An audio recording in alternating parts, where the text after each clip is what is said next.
Welcome to Leap Into Your Story podcast, where you discover your inner story, break down the process, and meet others who've done it so you can leap into your own story.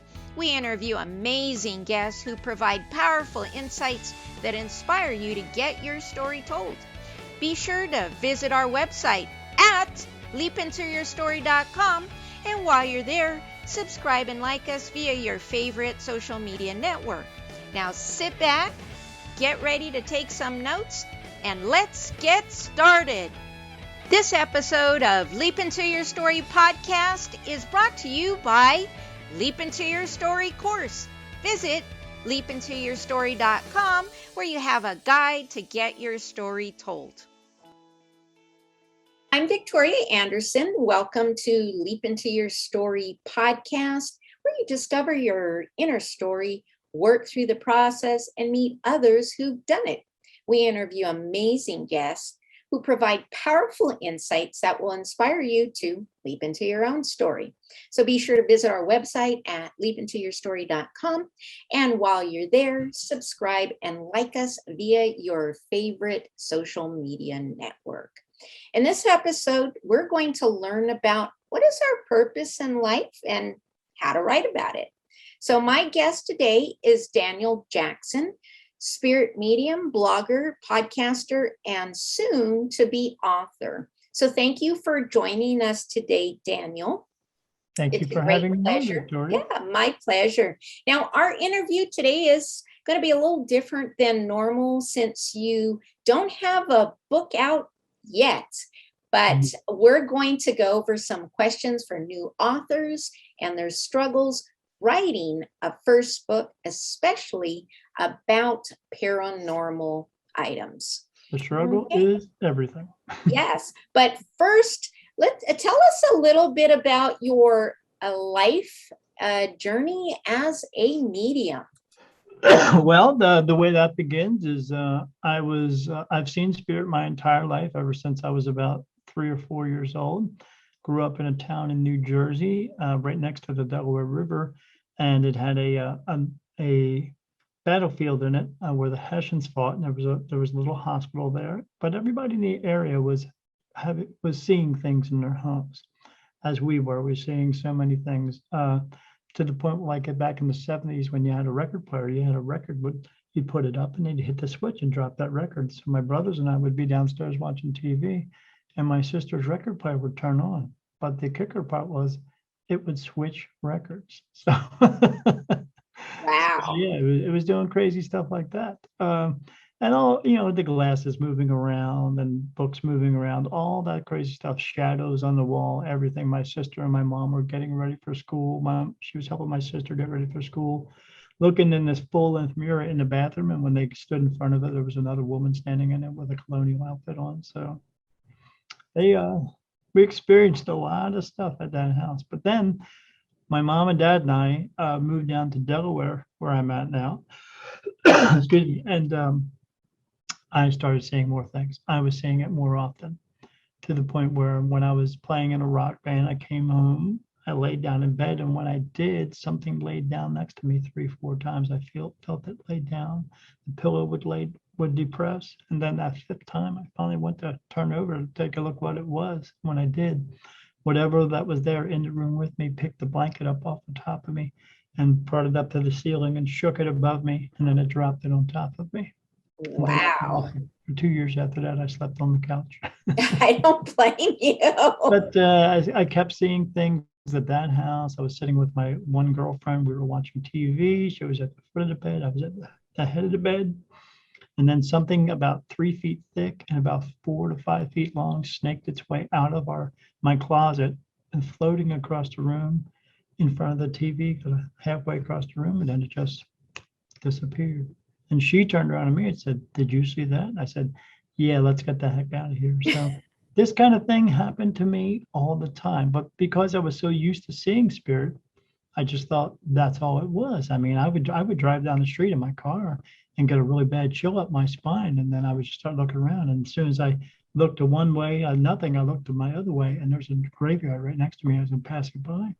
So these things occurred all the time, all the way up until right when I was about to turn 50 years old, and my wife went away. We were living here, and she went on vacation to California. And then I saw everything for 2 weeks that you could imagine that is scary. Like green and red mist pouring out of the walls, skulls tumbling out of the walls, and the skulls had red eyes and fangs. 7-foot skeletons walking around the house. I saw in this basement, I was down here getting my cat, and he looked at me, and he looked over to his right. I looked to my left. A wall of blackness appeared in the middle of the floor, and then a man stepped out of it, and he walked across the room. He had this big wide hat on, black. He was solid black, but when he was walking across the floor, perfect stride, no feet. And I was like, but when I was doing it, I was just like, just watching it go past me. And I never really said anything. It didn't really bother me. I was just watching, like, what is going on here? So it went away. He left right through the wall of blackness closed up. My cat just turned around and looked at me, and I was like, come on, buddy, let's go. And yeah, so I was seeing all kinds of crazy stuff. My wife came home from vacation. She told me about her adventures, and then I told her about mine. And I'm diabetic, so she being a nurse figured there was something wrong with my medication until about 3 days later, after her being home, that she started seeing some of the same things as well.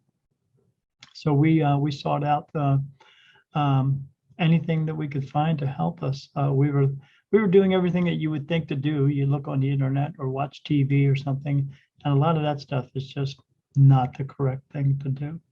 But we were trying to follow what we could do to figure this out. I was even thinking of having a priest come here to do an exorcism, but they don't want to come here because they don't do that stuff anymore. I had a paranormal group come to the house. They got so much information from my house. So many crazy things happened. Like this, they used this mechanism called an ovulus, and when it would spit out words. So I pretended I was in the bedroom sleeping, so they could do this. It was at nighttime. They come in, they sit it down, they start asking questions. But before they did that, when they turned it on, it started spitting out words. Energy goes in, and it was spitting out words like unique, special, light, energy. It said Helen, Michael, Paul, Wendy. And then one time it said the word road, like a street. It said, in that computer voice, it said road. And when it did that, a car went vroom right past my house. And I was like, I'm sitting in bed going, that was crazy. And then they started asking the questions, and it went on for 10 minutes. And it was an intelligent conversation. They asked it one really crazy question. They said, not crazy, but yeah, they said, are you here to harm Daniel?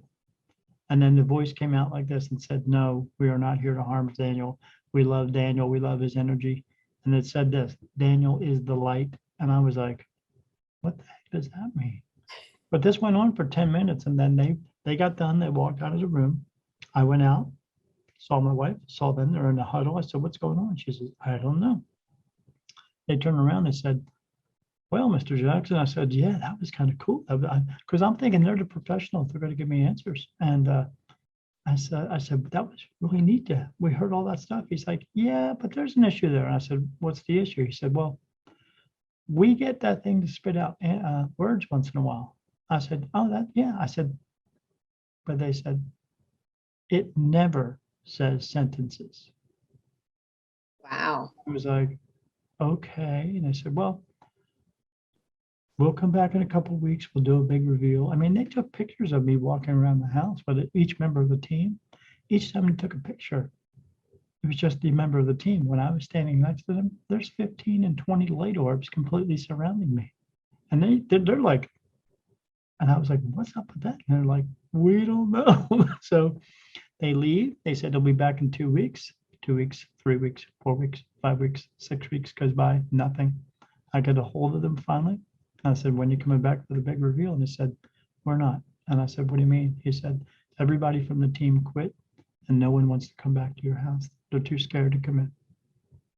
And I said, well, can you come back to the house? He said, no, I don't feel comfortable coming in your house, Mr. Jackson. He said, the kind of information we got from your house, we usually take 10 to 15 houses to get that type of information, not just one. And I was like, well, so you're not going to come back and help me? He said, we don't feel comfortable. No one will speak to me. They've all quit the team. None of it. I said, that doesn't help me. I mean, you're the professionals. I said, maybe you ought to get into another business. He said, yeah, we're done doing this. This was just too much. And I said, well, how long have you been in the business? He said, we've been doing this for like 5 years. I said, yeah, okay, great. So what I did at that point was I reached out to 5 different mediums. None of them knew each other. Every one of them told me the same story about me. And they all said what it came down to was one woman told me that I have an ability to see spirit. And I said, yeah, I get that. She said, but spirit's coming to you. That's why you see so many. Because I see, for me, or just a regular day, any day of my life, it's been this way for 5 years. I see like at least 1,000 spirit every day. And they don't go away. And it's like being in a room with 1,000 people, except no one leaves and more keep coming in. And she said, they're coming to you because they believe you're the light into heaven. She said, when you walked in the room, not knowing who you are, she said, I had to close my eyes because I couldn't look at you. And I was like, what do you mean by that? She said, your energy is so bright. I've never seen anything like that before. And I said, okay, so why am I, why are they coming to me again? She said, because to to them, you look like a beacon of light. They can't see you. I said, what do they see? She said, when they look at me, they see me, my frame, my body, but they see my light within me. When they look at you, you look like the sun. And I was like, okay. So what do I do with that? She said, well, your choice. You can either push this away or do something with it. But she said, you need to have a talk. You need to have a sit down with the higher power, God, whichever one you want to talk to. And I said, okay. She said, then just figure out what you want to do. You want to move forward or not? You're taking that blue pill, red pill type thing. And I was like, okay. So I went home with my wife and we talked about it. And I decided to go in the bedroom and have that talk. And the next day, everything changed. Within like a few weeks, a few months, those crazy, scary things went away. And then everything else. Now I see people. I see people, dogs, cats, horses, cows, fish, you name it. I see other beings from other places because we're not the only ones. They look like monsters, but they're not monsters. It's just what they look like from where they come from. That's all. But I see everything. They touch me, and because I was always feeling that when I was a kid, I was like, man, why am I so itchy? It's because they see the light. They don't know what I am, so they walk up and start poking me and pinching me, and they do it all over my entire body. And I could never figure out why, because since I didn't know what was really going on, I just wasn't putting two and two together. So now I've found out how to communicate. They talk to me all the time. They say crazy things, and I'm also able to communicate with my spirit guides, and of which I'm doing a particular service that they want me to do. Being this light, the spirit actually had it right. So the light that shines to show spirit how to go into heaven has to be in a physical body. It's in me this time. And I found out through talking to my guides, it was actually in my grandfather before it was in me. He wanted to know when I was going to be born because he knew, because he had the ability as well, because it's coming through with the soul and it just comes into each body. And so because I have 2 brothers and a sister, and he was bugging my mom and dad to want to know when I was going to be born. And so my dad called him up and said, hey, you got to come to the hospital. He's being born. And he got ready to get in his car and go, and he had a heart attack and died. And when he died, his soul left his body and came into mine, and I was born. Wow. Within minutes. So yeah, and to be this. So the light has to be in a physical body, for 2 things. For one, to be in a physical body to shine, to show spirit where to cross over, and 2, in order to cross them over physically. And that's my main gift. I see spirit. I'm able to go into the earthbound realm and I see them. Even just last night, I was getting ready for bed and I just saw this line of people. They're all standing in line doing one of those things where they're peeking out from the line, looking, seeing what I'm doing.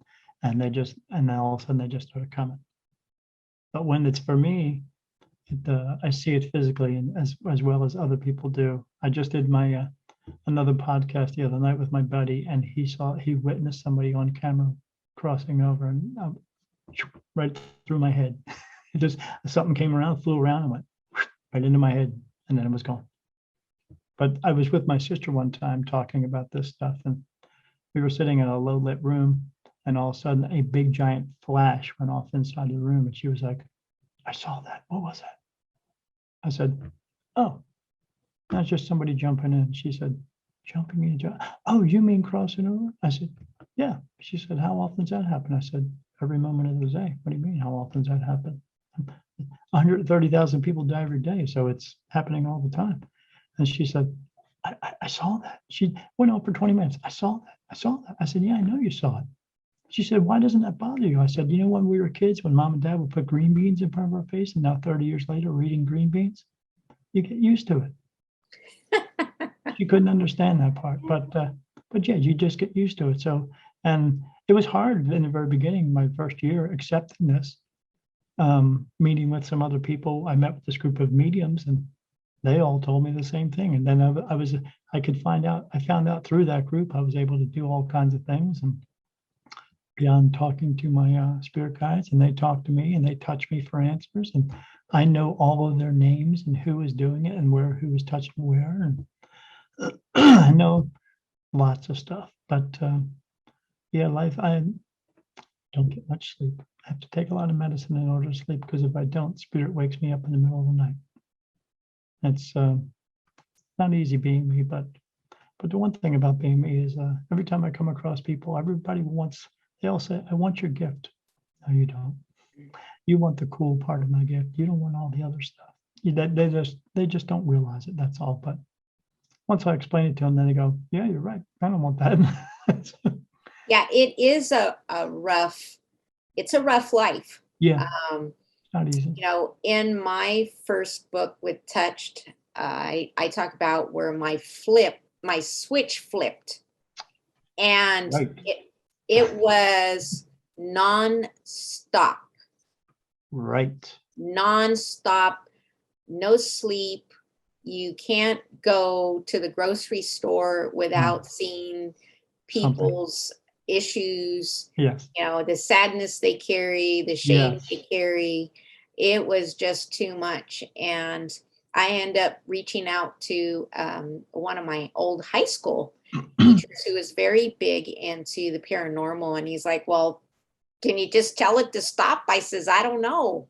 And I did. But then being the extreme of that, where you get so used to Yes. it being on all the time, Yeah. and then you flip the switch off, and now you're like, "Holy cow, I cannot function with just my normal sensory." Yes. Absolutely. So that's where, and then most of my 3 books is talking about me trying to get my switch back on, but it does kind of recharge up. But yeah, I totally feel you. I have no switch. They don't want me Yes. to turn it off. Yeah, I'm on all the it's time. full throttle. Yeah, all the time. Like it's like Niagara Falls, Yes. and you Turn on cannot the just faucet. sit on one side of the fall. It's just all at you all the time. Yes. Yeah, they don't want me to turn it off, because they No. said, being this light, I have to be available all the time. So spirit comes, any spirit that goes home to heaven is going through me. Anyone that comes back to visit is going through me. Anyone who Yeah. comes through and is being put into a body is also going through me. They say I'm a portal for all spirit. Yeah. All spirit, every spirit. But it's not me, Daniel, the body. It's the soul that is within me. But it has to be in the body physically to do all this. Yeah. Because when I do readings for people, they always want to know how many times they've been here. And I was doing them yesterday. I was like, the average is like they've been here 26, 27 times. I had one girl that came through who was here like 23 times. My soul has been here over 23,000 times. It never goes home. It doesn't go back. I think I'm one of those people too. Yeah, you've been here a while. I could tell. As longer you've been here, the less BS you want to put up with. I think Yeah. that. Oh, absolutely. Absolutely. Yeah. Yep. So I kind of feeling I've been told that I've been an old soul, but also think I've just done my multiple terms. Yes, well, a lot of time, the reasons we come back is because we are here to learn lessons, but we're also here to fulfill a purpose. But sometimes in our lives, life gets in the way of Yes. us doing that. So you just have to keep coming. It's not punishment. We're just coming back over and over and over again. Right. Yeah. Right. Just I trying know to get it right. there's ideology that says, oh, you messed up. I don't feel like, I always feel like it wasn't done. And each time I come back, Yeah. more gets done. Yes. Yes. More What gets you're done. doing is what I call is you're punching your dance card. You have Yes. to get it punched enough times to where when that final time you get to go back, when you pass away, they'll tell you, hey, you filled it up. Now you don't have to go back anymore. But Yes. yeah, I talked to two people who wanted this guy I do a radio show or a podcast with, and he's been here 33 times. His wife has been here 36 times. Wow. They are messing it up. So I think some people need probably a chance to get it right. I feel like I'm here to just continuously getting more right done. Yes. That's kind of what I feel like. It's Don't kind of worry, like, this is your last time. yeah, I think like, yeah, I think this is, I think I'm feeling that too. Yep. That there's, I think this has been my more ambitious lifetime. We are in a world now where that is more easily done now because we have so many amenities here. Yes. Didn't in previous lives. Yes. I feel a lot of lives didn't have indoor plumbing. No, which makes everything wonderful, you know, because you're not freezing your butt. Yes, Go car, refrigeration, yeah. You know, you don't have to go hunt for your food. You could get it at nice, you go pull up to a store and you put it in your basket. Eating, yeah, that's great stuff. Go to a restaurant, it's served. You don't even have to go touch it. It's served to you on a platter. Yeah, I would like to drink a glass of cold milk, not milk straight from the tap, you know? So yes, yes. I can feel that because of the timeline that I've come into, it has provided definitely a paved road versus not that the lessons were any less to learn, but yeah, you came into a great time. Yeah. Yes. So I can definitely feel that. I would like everybody that is hearing me or seeing me to do their best to fulfill their purpose this time around, because the next time that they would have to come back, this is not going to be a nice place. Yes. Yeah. I unfortunately, I do feel that too. Yeah. And also, new technology is wonderful, but you still have to know the old traditions. Yes. Especially in survival means. Yes, because even though telephones that we have these days are nice, but they make everything more sociable, more availability. But when you see 10 or 15 kids sitting next to each other, they're all staring at their telephones and no one's talking, that's the problem. Yeah. Well, there's always it's a disconnect. Yes. It's a disconnect. So social media has made disconnect, not social. Yes. And that's where the old ways of storytelling, connecting, try telepathic communication absolutely. between people instead of electronic. Absolutely. Yeah, with all these amenities, unfortunately, even though people want them as fast as they can, but the biggest issue that it has caused is we have lost the true value in this world, which is us. Yes. We place it on things. Right. And when you leave here and go back home, you don't take any of those things with you. So why bother with them here? That's right. Yeah, you just blend into the what do you call it? The all-knowing, all being energy. Yes. And and a lot of that, whether it's, God or consciousness, it's your memories connected to feelings all get recorded. Yes. Sitting at a blank screen, looking at silly videos for hours at a time. I mean, that's fun, but it really doesn't do a whole lot. It doesn't do much for you. No. Yes. So time to, as my dad would always say, get back to nature too. Yeah, Get back to absolutely. nature. Have a respect and understanding for nature. Yeah, but people don't realize when they do that, how much energy that actually helps them with. Yes. You see all these kids nowadays are running around, they have to have 10 power drinks, just to get them going. If they would Yes. get back to nature, they wouldn't have to do that stuff. Right. Right. And there's something about nature that programs the mind differently too. Yeah, And yeah, there's studies on that, how our brain interacts with trees versus, concrete buildings. yeah, yeah. Well, it's all energy. So we are Mhm. we Yes. are we are connected to it. We just don't realize how connected we are to it, Yes. or how much we're connected to each other as well. That's true. That's true. Very, very true. So let's go ahead and dive in. I know we talked about your life journey, but let's talk about some of your unique features that make you different from other mediums. Sure. What do you want to know?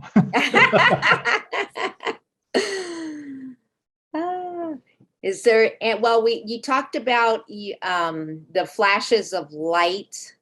Um, Now, is that something that all mediums can see, or do No, they have different versions? I know with my mom, I didn't have a flash of light when she died, but everything went into slow motion. It started to go into slow motion. And then yeah, at the end, and it was weird because I was in not necessarily a tunnel, and I don't know if I was in the tunnel with her when she was going, but it was like a corridor, and so everything's in slow motion. I was trying to get to the yeah. end where I could see the light. No, yeah, no, you could actually see it. You were. They're telling me you were. Yes, and then everything went back into regular motion. Yeah, So I didn't see any flashes of light. yeah, So, no. I mean, everything went to slow motion while she was on her way out, and then I got a phone call very shortly after that she had passed. So is there any, I guess I'd say, is there any consistency in mediumships, and what do you differ? So do Um, mediums, is flash of light something normal, no, or is that something that might be unique that's to unique to me, okay. being the light, is because I am the light that shines, that goes into heaven. So they are crossing over through me, and that's why I am seeing the light. Because when they're doing that, at that point, when they are crossing over, they are leaving behind all of their pain, anger, sorrow, grief, and guilt. They are going through as a pure energy point. And when they do that, that's why I'm seeing the flash of light, and it goes off like a camera flash next to me. So that, I mean, if you are crossing spirit over, because people can do that, they may also witness that flash of light too. What they don't realize is when they're crossing them over through that light, that's actually going through me as well. So they're seeing a flash of light wherever they are, and I'm seeing it too. Wow. So yeah, and it happens every day. Again, you just get used to it. Sometimes when I'm driving in my car at nighttime, you ever leave the light on above you in your car? Yes. Well, I see it all the time, but there's no light turned on in my car. Oh I my just see goodness. light. Yeah. But I also see that when I go to sleep at night too. As soon as it's in the dark, I'm in dark, I just see that, and I just see people walking around. I don't know if anyone else experiences this, but this is what I've been experiencing for the past 3 years. With this ability, my abilities are constantly changing. So when I go outside at nighttime, I don't see the stars anymore. They're gone. I see the moon, and I see a blue-black sky, and then all I see is just people in that blue-black sky, and then just walking around everywhere. I haven't seen the stars in 3 years. They're just gone. I can see Wow. it if I watch it on TV, but I can't see them outside. They're just gone. When I'm here, like if I'm looking at your wall behind you, I see what color is your wall behind you? What color is it for you? Because it's It's, different for yeah, me. it's a lavender. Yeah, for me, it's lavender and blue, because Oh wow. everything in my regular vision has blue in it. And what I'm That's seeing is I see energy all the time. So like if I even stare at, well, yeah, I don't even want to do it now because I'm already seeing. So if I stare at your wall over by your bookcase, I'm already seeing someone standing in your wall. Wow. So yeah, that just never goes away for me as well. Hmm. Um, but I'm also able to do, I do channeling. I'm also able to do what they call remote viewing. Uh, when I meditate, I get messages. Sometimes they come in as videos, sometimes they come in as cartoons. I'm able to talk to my spirit guides, and then now it's gotten to the point where my thoughts are no longer mine anymore. My thoughts are only 25% me, and the other 75% is them. They just come in, and I know when these things come in, you just know your head voice, and I know it's not me because I hear them talking to me. So, and then I also get touched on my face for different angels who are touching me. And I know all their names, so I'll point to their names. So I'll do it real quick. I think I'm up to 15 now. When it first started, it was two. I got a Helen and a Manos, but Helen had to leave for a little while and another one came in. So I got touched here. So I did a Raphael who touches me right here. It feels like not a finger, but it feels like blood is dripping across my face. And that's what it feels. Wow. And so I have Raphael that touches me here. I have one named Manos that touches me on my left, above my left eyebrow. Manos in Greek means God is with us. I have another one that touches me down the side, the inside of my ear, and that is another Raphael. I have another one that touches me on my left temple. His name is Gabriel. You've heard these names. You'll know some of the other ones. You're gonna, but I'll give you a little insight to them. I have another one that touches me on top of my head. It goes across like a letter L. It buzzes there. And Hmm. that's his name's Michael, Archangel Michael. I have another one that touches me on top of my head. Feels like my head is being rubbed. I literally feel my hair follicles move and my scalp move. Her name is Helen. Another one in front of her. His name is Paul, just directly in front of that. I have another one that goes around the crown of my hair. I feel that. And that is Ezekiel. I have another one that touches me straight down the middle of my forehead. I call him Big J. His name is Jesus. I have another one that touches me over here on this side of my head. On my right side of my head, it goes straight across. Angel with a bad rap. His name is Lucifer, not the devil. I have another one that touches me on my right temple. His name is Nicholas or Nikolai. That's his real name. I have another one that touches me on my eyelid here, on my right eyelid. His name is John the Baptist. I have another one that touches me across my eyebrow and to the bridge of my nose, and his name is Jacob. I have another one that touches me here on this eyebrow. He pinches my eyebrow, and his name is Daniel. I have another one that touches me on my left eyelid. He just came in like 3 nights ago. His name is Richard. And then I have one more that touches me on my eyelashes right there. I've only gotten those touched. I've touched 5 times in the 5 years I've been doing it. And that's the big God right there. That's all yes answers. But no matter who is answering me yes, the answer is still just yes. And it's coming from the source because I'm getting it from archangels. I have them because I cross spirit. They have to be able to protect me from all negative energy. So I can, myself, I don't have to ground myself or anything. I can walk in any extremely haunted house and nothing can touch me because I'm protected all the time. They can't even get near me. They hate me. They are the color red. It's just horrible. But I see them all the time. They put these scary faces on all the time. And I just look at them and go, yeah, whatever. Because they don't bother me because I know what they are. So yeah, I get all this, but I get one touch that goes down my left eye, right down the corner of my left eye, and that's for no. So whenever I get that, it's just no. That's it. So, but yeah, I know exactly who's touching me at that time. But no matter who's touching me, it's always just the same yes. And it happens all day long. I'm driving in my car, I get a thought in my head, and the next thing you know, they go, yes. And I'm going, and when I first figured that out, I figured that the touch is out, but when I was like, I was just having a conversation with myself, and they said, no. And I was like, so I'm never alone. No, you're Wow. always here. Everything that goes through my head, that's why I'm feeling that. Yes, just yes. So they answer everything. So I use that now within my life. If I'm driving down the road, like I'm on my motorcycle, I see my spirit guides day and night. During the day, if you've ever seen anyone smoking a cigarette, and when the smoke billows up off the cigarette, it looks like little petals.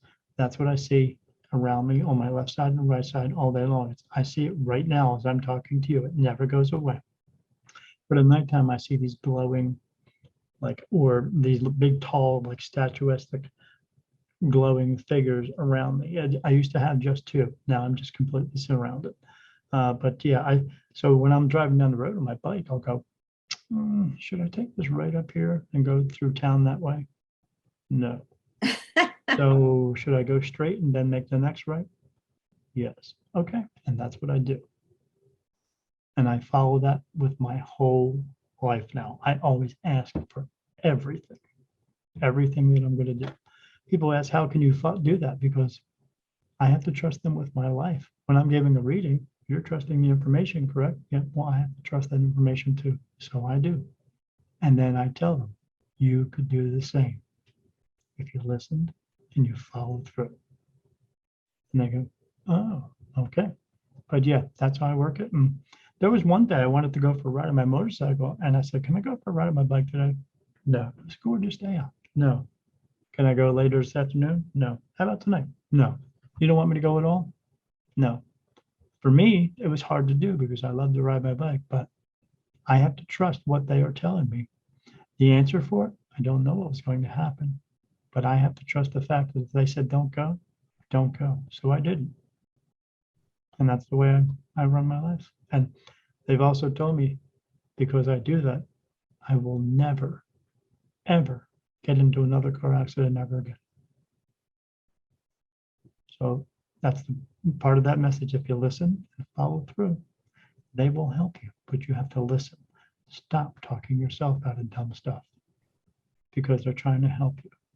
And you talk yourself into doing something dumb, and then boom, you get into a car accident. How do you know that? Because you always talk to these people in the hospital. And this is how you will know, anyone will know how spirit is talking to you. They say 3 words. They say, I saw that car in front of me, but then, I just knew it. That's it. When they said, I just knew it, that means spirit was telling them not to do that. They talked themselves out of it, and then boom, car accident. That's how you know people aren't paying attention. Yes. Yeah. Yes. No doubt about No that. doubt, right? Yeah, I'm sure there's plenty can testify to the I should have known answer. Yes. Yeah. Or I had a feeling. I had a feeling. My gut told me, but yeah. Yeah, when you're driving in your car and you see a car in front of you and you say, I want to pass that car, but you get that feeling that says, don't pass the car. Yep. Don't pass the freaking car. Yep. Just don't do it. And you'll be okay. But people, they can't get that. But I hope they do soon. Yeah. Let's hope so. Yeah. Let's hope so. He's in your corner. Yes.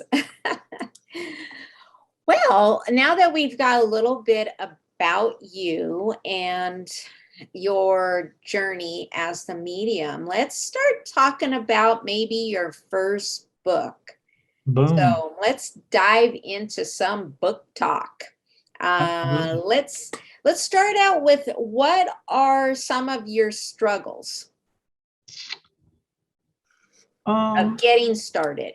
Well, I have regular daily struggles of just being in this body that I'm in. I'm diabetic, and because I'm diabetic, I have these problems with my eyes where the capillaries in the back of my eyes, even though I get treatments for it, I have these little capillaries that keep growing. So when they do, sometimes of them pop, and then I get a little what we would call floater in your eye. You can't see it in front of my eye, but it's coming through from the back because it's floating around inside my eye. Some days that I do want to write, I can't because I can't see enough, because when the blood separates it pops and separates in your eye, it will turn my vision yellow, which will make Oh, it wow. cloudy, which makes it difficult for me to actually read what I'm actually typing or typing at all. So that's a struggle. Okay. But because I'm so new to writing, that's my biggest struggle, because I don't know what I'm doing, but I'm following the advice that one person told me. And that person who told me, her name is Victoria Anderson. She said, just write. I was like, well, that's a little too simple, but okay. But so that's what I did, because I was struggling with it. They brought me a message 3 years ago to write. I saw a cartoon coming from my face and looked like an old man, looked like, because I'm an old man, scribbling on these scrolls. And then I was like, is he writing something? And they said, yeah. And then they showed me a picture of a piece of paper with my handwriting on it. I said, you want me to write a book? They said, yeah, but that was 3 years ago. But I wasn't ready. So when I felt I was getting ready, I said, you know what, I'm just going to start talking to other people. I talked to one other person who was an author, and I talked to you, but you were the one who said, just write. And the very next day, I did. I'm trying to tell my story in chronological order, but I'm just a guy who doesn't know how to write. So I write paragraph after paragraph after paragraph. But I know when I read those paragraphs, I can read it, but I know regular people can't read that, because I got these big giant, 100-word paragraphs that are just crazy. And so I know at some point when I get an editor to do this, I mean, I feel sorry for that person, because they are just going to go through a living hell at that point, which is going to Ah, be doing that. But yeah, I don't know any other. I'll tell them, well, they're going to say, well, this is a mess. I'm going to say, yeah, you know someone named Victoria Anderson, because you need to blame her, because she told me to just write. So that's what I'm going. So that's what I just did. But and it is taking a long time. I mean, right now I'm probably about three-quarters done. I have about maybe almost 32 to 34 pages of just solid all these. So I know by the time I get done, I have probably, at least if it's a small book, maybe like 100 pages already. And I don't want it to be more than that, because I do want to tell the story about me, but there's an also big message that's going to be at the end of this book. But yeah, that's my struggles. And then uh, motivation, no problem. But again, as I said before, here's another struggle. When I said I'm only 25% of my thoughts now, and 75% is coming in. When that's all coming in, it's hard for me to get everything that was in my memory down on paper, because I'm always getting constant other thoughts going through my head at the same time. So it's kind of a struggle to do that.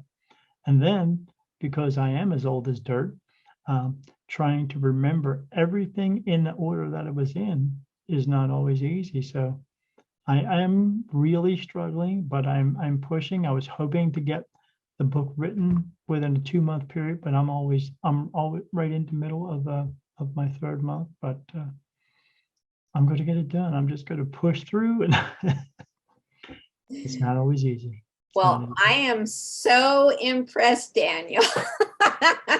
Because I think the You're last full. time when I had that conversation, that had to be a good couple of months ago. Yeah, You're like, quite. well, I don't know where to start. I'm like, just write. Yeah. So yay. Yay. Yeah. Yeah. Well, Obviously, Spirit wanted me to hear that. So yes, I asked you, and you told me. So I that's it. listened and I followed through. That's it. That's all it takes. And just to let you know, my first book, which is touched here in the front, was about 500 pages. Good, good, good. So when I did get it submitted to and selected by a publisher, they were like, "Yeah, no way. You Yeah. need to cut this down." So my editor Dictionary. and I cut it down, I think 100 pages, and then their editor cut it Oh, down another 100 pages, and then they went wow. belly up before it went to print. So I ended up Wow. doing my own. So That's perfectly fine. I think more is better when you're first starting out, because the crafting of your book, I mean, your editor is going to be there, but really, I think it's important that at some point, and you'll get there, where you kind of start chiseling away Sure, at it. trimming of the fat, Um, right?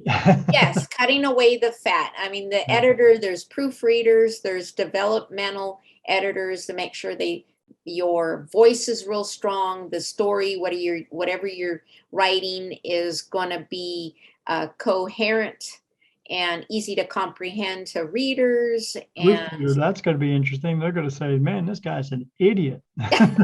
oh no, they won't.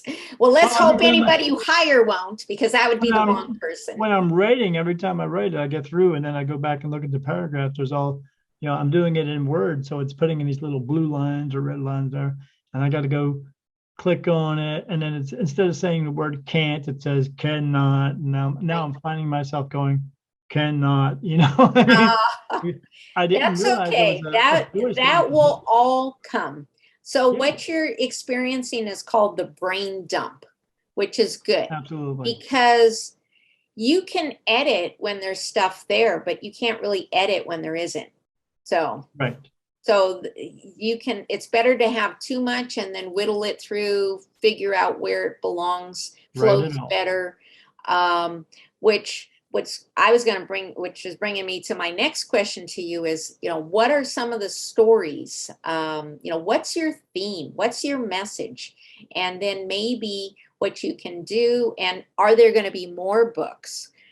So pick Hmm. out, what is your message that you want to tell people? What are the stories that you've encountered or situations that are going to stay with that theme and maybe carry through more books? And then you can have the other supplemental ones that are supporting. Sure. So so give us a little sneak peek of what's going in there, Daniel. What are we expecting in this first book? The book primarily is showing people what I went through, and that's going to be more of a help, like a help to other people who are also going through the same things and don't know where to look, don't know where to understand that they are not the only ones who are going through these things.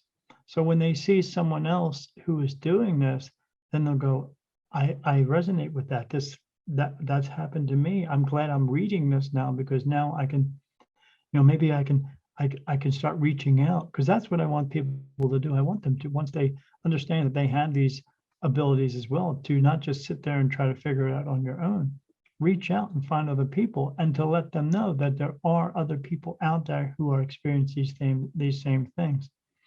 But then that's going to be about, 3/4 of the book. After that, it's going to bring them a little bit of what I'm actually. This has been a so far a 5-year journey for me. So this last year is more of there's going to be a section of what I'm going through now since I have progressed from that and all the trials and tribulations I've gone through being a medium and letting them know what it's actually like to be one now. You're out and about, you're working, you're doing these things, you're bringing messages to people. And as we said before, people will come to me and they say, I wish I had your gift. But when they find out all the real things that actually go on with those abilities, they don't want that. They just want the cool part of it and they want it to come fast. And this book is going to show people that it doesn't come fast. You get out of it what you put into it. And if you don't put anything into it, because spirit wants to be able to trust you in order to have these abilities. They don't want to just give it to you so you can tell a bunch of stories to somebody or go out and charge $400 or $500 an hour because you're doing it for your ego. So it's going to show them all of that. And then at the end of the book, it's actually going to have a big message in there. But in the middle, I am putting some of what I would call my favorite readings because I've had a bunch of them. Like I was doing a festival yesterday, did 21 readings, 21 readings in the day. And some of them were more memorable. So through my career doing this in the past 5 years, I've had some really memorable ones. And so I'm going to include that as well. So again, they can look at that and go, okay, I'm listening to what he's saying and the way he's doing it. Maybe that's how I can delegate for myself how to do that as well. And I'm going to take a leap of faith with this at the very end of the book, and I'm actually going to put my information in there for people if they want to contact me. I know that I will probably get some people out there, the haters, who are going to say, "Oh, you're saying this and that, and you're a piece of crap, and just contact me and bug the crap out of me." I'm sure I'll probably change my phone number 10 times, but that's okay, because people, they need to be able to reach out. But yeah, there's going to be a message in there, and that message is going to tell people of why we are here and what our actual purpose is, and then what to do after that as well, because this world is just not going in a good place, and Spirit themselves want us to turn this around before it is too late. So, and there is a point where it is going to be too late, and we are actually, the beginning of that too lateness has already started. It started in 2020. Let me think. One of the stories I have, one of my favorite stories. I was doing readings at this festival, and people were walking by, and I saw this one couple, and they kept walking past my table, and I kept saying, "So, are you going to come and have a reading?" And they're like, "Well," as all people say, "Yeah, we're not sure about this whole stuff. We'll figure it out." I said, "Okay," and I said to them, "I'll see you in about an hour."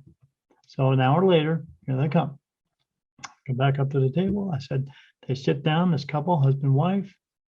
I said, "Who wants to get read?" And she says, "I will." I said, "Okay." I said, "The way this works is I'm talking to my spirit guides. They are archangels. Because I cross spirit over, I get answers from spirit through talking to my angels because of information they need, and because I can get answers that way. You can absolutely ask me any question that you want to, and then I will answer it for you." I said, "But then I do the usual." I said, "Let me see who was here with you first." So I held her hand, put out my right hand, held one hand. I only hold one hand, because when I channel with people, every time I've channeled with people, as soon as I put my hands in their hand, it looks like they get jolted with electricity. Mediums and empaths can hold that. Regular people cannot. I tried it with my sister once, and she went into convulsions and passed out on the floor. So I don't do that with regular people anymore. So I hold one hand. So I hold her hand and I close my eyes. And I said to the both of them, "What's with the horses?" And they said, "What do you mean horses?" And I said, "Well, I see this one horse here, and the horse is brown and white like a cow, like that patchy brown and white. But this horse is a little odd." She said, "Why?" I said, "Well, because it doesn't have a regular mane on his head. I see what looks like somebody put a blonde wig on their head." And they said, "A blonde wig?" I said, "Yeah, it looks really weird." I said, "But the horse keeps coming out of a stall, and it walks past you. It comes out of the stall, comes around, and puts his head on your shoulder, on your right shoulder. And then the horse is telling me he loves you because you're his mommy." As I said that, her husband picks up his phone and starts thumbing through his phone. He's going through pictures. I said, "He keeps coming around, comes up, puts his head on your shoulder, tells me that you are his mommy and he loves you." So the husband stops his phone, points it at me and says, "Is this the horse?" And I said, "Yeah, that's the horse." And I said, "What's with the wig?" And Wow. he said, "We had an artist do a portrait of our horse. When we got the picture back, it had that wig on." And I was like, "That's horrible looking." And they said, "Yeah, we don't like it either. We actually take that picture and we put it in our closet because we don't like it." and were pretty mad about it too. I said, yeah, I would be too. He said, no, not for that fact. It cost us $4,000 to have that picture done. But we don't like it, so we keep it in the closet. And I said, okay. So I said, what's the deal with that? And they said, well, and then they looked at me, and this is when they started tearing up at me. And I said, it's all right. Just tell me what's wrong. And they said, our horse died 2 weeks ago. Mm. And I said, okay. And I said, but what's with the horse coming about, telling me that you're its mommy? She said, every morning, still getting chills, every morning, she said I would go outside and I would go to the stalls and I would open the stall and the horse would come out, come right about and come up, and then he would put his head on my shoulder. And I looked at them and I said my famous saying that I say to everybody, I can't make this shit up. Yes. I don't think I was ever hugged by two people so hard in my entire life. They literally stood up from their chairs and just grabbed a hold of me, and were just sobbing the whole time. They said, yeah, our horse passed away 2 weeks ago. I said, your horse is still here. You don't have to cry. It's okay. Everything's going to be okay. I said, as a matter of fact, when each of you, it is time for you to pass away, the horse will show up. You will see the horse just like you saw them before. And when you do see him, that's when you're going to know it's time for you to go. And the horse will cross you over. Wow. Awesome, awesome reading. But that's one of my favorite ones, but I get readings like that all the time. It's not just, I'd say maybe out of every 5 readings, I get at least 2 to 3 of them like that all the time. Wow. Yes. When Wait, I know that I'm doing that, yes. then I know I'm doing the right thing. Yeah, That's that's my pretty validation. amazing, though. That Yeah, is. I mean, how many horse portraits with a blonde wig? Come on, come We on. had the horse with a, I mean, it was sideways on its head, and they had holes in it so it could have the ears cut through it, you know. And it had wavy blonde hair, curly wavy blonde hair, and I was like, what the hell is that? You know, I mean, I almost busted out laughing before I told them, but doing the reading, you have to keep your composure because Yeah. you don't know how people are going to act. But whenever I do readings for people, I always bring a box of tissues because I mean, I went through a half a box of tissues yesterday with all those readings I did. So, Wow. but yeah, when I do something like that, when I see something like that, and then because sometimes they do give me names, sometimes they don't. Like a couple of weeks ago, I was actually at a car show, and when I go to this car show, it's at nighttime, and this little gazebo where they serve alcohol and stuff. But I sit out there and drink a Pepsi because I don't drink alcohol, and so the bartender knows me, and we talked a lot about this stuff. And she likes me to stay until nighttime because I see more in the dark. I mean, I see spirit all the time. I see little lights and squiggly things and blue lights and all kinds of stuff, things that look like heat signatures all the time. But at nighttime, that's when I start seeing everything else. And so I'm sitting there and she says, do you see anything? I said, well, let me look around. I said, oh yeah, there's a guy here, has this beard that goes across his chin and his mouth. And he's got these bushy eyebrows and he's got his glasses up on his head. He's waving his hand at me to show me he has these glasses on his head. And I was like, that's some type of significance. And she said, do you get a name? And I said, I don't really get names a lot. And all of a sudden, as soon as I said that, boom, came out of my head and said, James. That's his name, James. And she said, is he here for anybody? I said, actually, these last 2 people at the end of the bar, he's here for them. He's here for the guy. Something to do with the guy. She said, you think I should tell him? And I said, yeah, I mean, if you don't want to, I will, but go ahead. Because I always know, I ask my spirit guides if people are approachable, because not everybody is because of their religious beliefs or backgrounds. So you don't know how they're going to take it.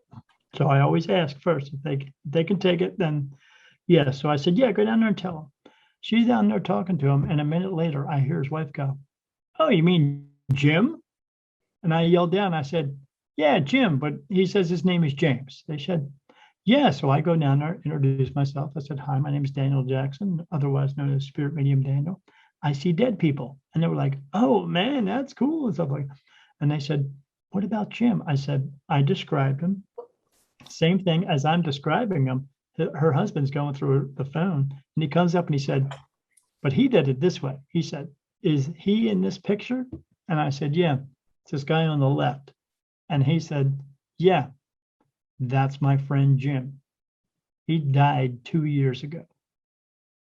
And I was like, that's okay. And she said, why is he here? I said, he's here to be a spirit guide for your husband. I said, he's more for him than he is for you, but he's here, but he's for your husband.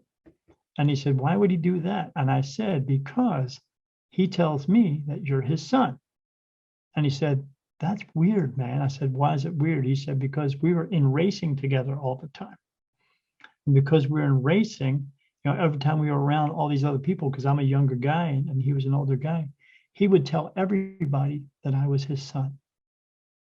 And I said, that's pretty cool, right? And he's like, yeah, so why is he here? I said, because he came back to be a spirit guide from you. And he said, what's that mean? I said, I'm going to tell you what it means because you need to understand what that honor is. And he said, honor? I said, yes. I said, he went to heaven. And because he fulfilled his purpose, he has to come back and be a spirit guide for you. I said, heaven's 100,000 times better than you can ever imagine. And your friend Jim skipped it so he could come back here and be a spirit guide for you. When I said that, his wife just started bawling her eyes out. And he says, I feel him around me all the time. I said, you feel him around? Because he's trying to help you.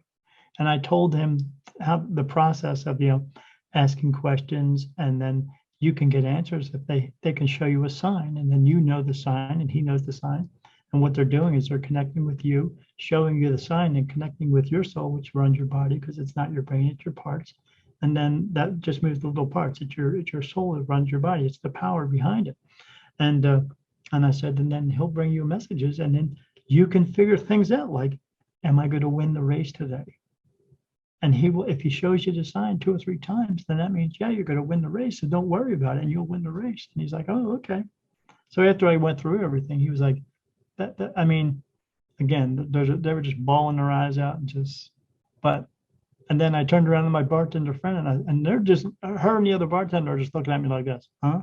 Like, I can't believe this is going on. And I turned around, I said, and I can't make this shit up. No, no. Drank my Pepsi, said, gotta go. See you later. And that was it. And that just happened 3 weeks ago. Wow. Yeah. Wow. And when I do those types of things, I know for me, that's validation for me. I'm doing what I'm supposed to be doing because I get to help people every day of my life. I get to bring them some peace of mind and some clarity and understanding of what this stuff is really all about. And then hopefully from me doing that, they will go out and tell other people and so on and so on and so on. Back in the 70s, like that shampoo commercial, tell your friends and so on and so, yeah, that's what I want them to do. Yeah. Yeah, those types of stories, they're all going to be in the book. I have like 4 more other than that, but I mean, like I said, I didn't know I was going to write this book and 3 years ago, but some of the stuff that's actually happening to me now is actually being put into the book now. So I know that's validation for me that I know that I'm doing it when I'm supposed to be doing it because I wasn't Awesome. ready before. Well, awesome. Well, Daniel, I just have one more question for you. And where can we find out more about you, your website, and when do you think that book will be out? Man, I'm hoping it'll be out in 2022. I'm hoping. I should be done writing the book by the end of this month. I'm pretty sure because I already know I'm at the point where I'm going to start writing the actual message that they want me to convey to people. So I know it'll be about at least a couple of months with doing all that editing crap, and publishing crap. We are going to self-publish. Probably be out on Amazon. It's not going to be a very expensive book, it'll be under $10 range, that type of thing. It's not going to be a hardback. I know it's going to be a softback because again, we don't want to make it too expensive for us to put it out and too expensive for people to buy, because these messages that I bring to people, it's about bringing the message. It's not about me having, selling a gazillion books so I can have 6 cars and 7 houses and 10 boats. It's about getting the information out because people need it. So we're going to do it that way, as easy as possible for me and for them. If people want to get a hold of me for a reading, or I'm also starting a new mentoring program on there. If they have an ability, they can actually call me on my website. My website is www.spiritmediumdaniel.com. It's one long word, Spirit Medium Daniel. And if they think they have an ability, they can set up a phone call and I will talk to them about it and actually let them know if they do or not. Or if they want to book a reading, they can book a reading as well. If they want to watch my podcast, it's called Beyond the Veil with Daniel Jackson. And that's at www.beyond-the-veil.com. That's on Facebook, and they can find me there. And on all the others like Spotify, and all they have to do is go to my website, and they have icons there, so you can click on it and either view them or see that or listen to it anywhere you want to. And I'm on a new show called Dead End Stories, because dead is not the end. And it's the stories with me and my co-host, Mike. He does everything else. He does all the artwork. He does all the music. He does all that stuff, the editing, everything. I just be me. People come on. They tell me stories about the experiences they've had with spirit, or they want to ask questions, and they can call in, and they comment in the section, and I answer. What I say is all the unanswerable questions. And that's on every Monday night. Dead End Stories on Facebook every Monday night, 8 p.m. Eastern. I'll be doing it tomorrow night at 8 p.m. Eastern. Wow. Well, I get around. Yes.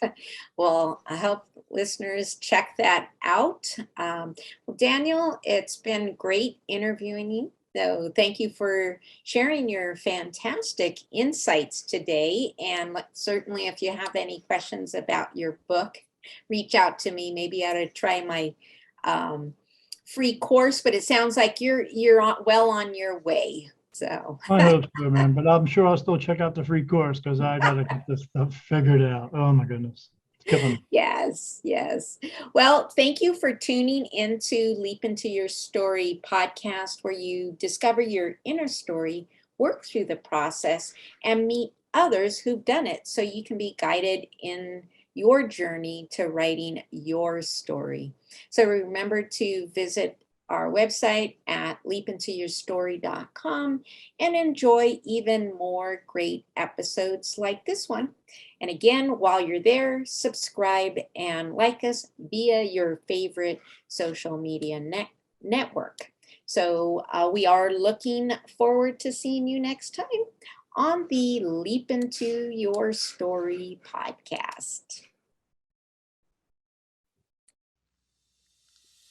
Thank you for tuning into the Leap Into Your Story podcast, where you discover your inner story, break down the process, and meet others who've done it so you can leap into your own story. Remember to visit our website at leapintoyourstory.com and enjoy even more great episodes like this one.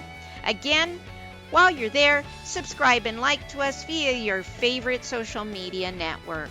We're looking forward to seeing you next time on the Leap Into Your Story podcast.